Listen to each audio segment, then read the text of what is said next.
सम्माननीय सभामुख महोदय, गंगबु नयाँ बस पार्क देशैभरिबाट यात्रुहरू काठमाडौँ आइपुग्ने पहिलो ठाउँ मात्र होइन, कामको सिलसिलामा काठमाडौँ आउँदा जाँदा वा विदेशबाट नेपाल आउँदा जाँदा केही दिनका लागि बस्ने क्षेत्र पनि हो। बस पार्क वरिपरि काठमाडौँ वडा नम्बर 26 र टोखा 9 मा सयौंको संख्यामा होटल, रेस्टुरेन्ट, डान्स बान्स पनि छन्। विभिन्न किसिमका व्यापार व्यवसाय गर्ने व्यक्तिहरू मात्र होइन, आफ्नै घर बनाएर दशकौंदेखि आम सर्वसाधारण पनि त्यही क्षेत्रमा बस्नुहुन्छ।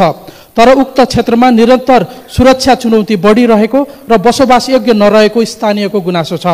विशेष गरी साँझ परेपछि खुला सडकमा नै अमर्यादित गतिविधिहरू देखिने, रातभरि हो हल्ला हुने, यात्रुहरूलाई विभिन्न प्रलोभन र बहानामा लुट्ने घटनाक्रम निरन्तर हुने गरेकोमा स्थानीयको असन्तुष्टि छ।